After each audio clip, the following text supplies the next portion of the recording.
కావలి నియోజకవర్గ ప్రజానీకానికి అందరికీ నమస్కారాలు. తెలుగువారి పండగ మహానాడు.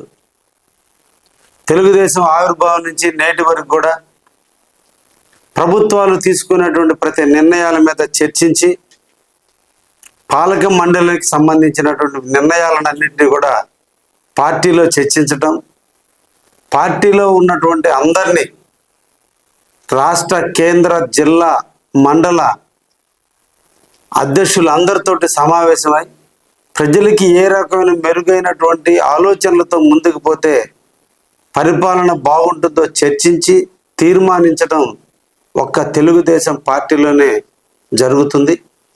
ఈ తడవ జరిగే మహానాడులో కూడా ఎన్నో కార్యక్రమాల మీద చర్చించటం, అందులో ప్రధానంగా అమరావతి దాదాపు 60,000 కోట్ల రూపాయలతో నిర్మించేటువంటి అమరావతికి సంబంధించినటువంటి తీర్మానాలన్నింటినీ కూడా రేపు పార్టీ అక్కడ చర్చిస్తుంది.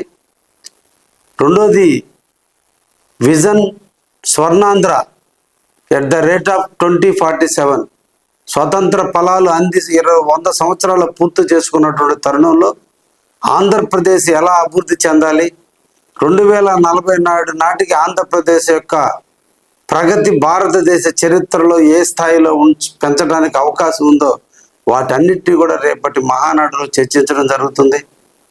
అదేవిధంగా అగ్రికల్చర్లో టెక్నాలజికల్ సిస్టాన్ని తీసుకొచ్చి తక్కువ ఖర్చుతో ఎక్కువ పంటలు పండించే విధంగా రైతాంగానికి ఏ రకమైన మేలు చేకూర్చేటువంటి నిర్ణయాలు తీసుకుంటుందో బాగుంటుందో అవి కూడా చర్చించడం జరుగుతుంది.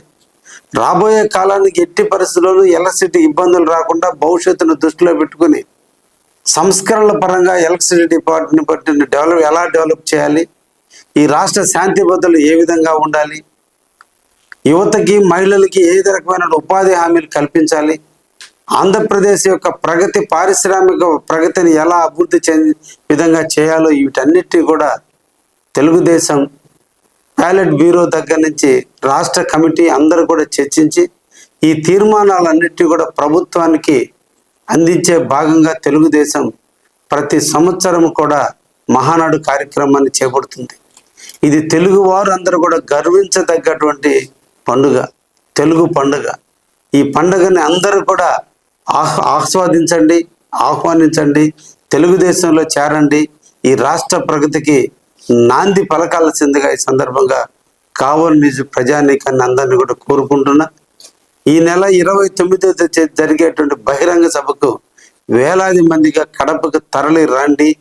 చంద్రబాబు గారు ఈ వయసులో కూడా ఆయన పడే కష్టం ఈ రాష్ట్ర అభివృద్ధి కోసం, మన బిడ్డల భవిష్యత్తు కోసం, ఆంధ్రప్రదేశ్ ప్రగతి కోసం ఆయన పడేటువంటి దానికి మనందరం కూడా సమిధులై తెలుగుదేశానికి అండగా ఉందామని చెప్పి కావలి నియోజకవర్గ ప్రజానీకాన్ని కూడా కోరుకుంటూ తప్పకుండా ఈ మహానాడుని జయప్రదం చేయవలసిందిగా మిమ్మల్ని అందరినీ వేడుకుంటున్నాం. ధన్యవాదాలు.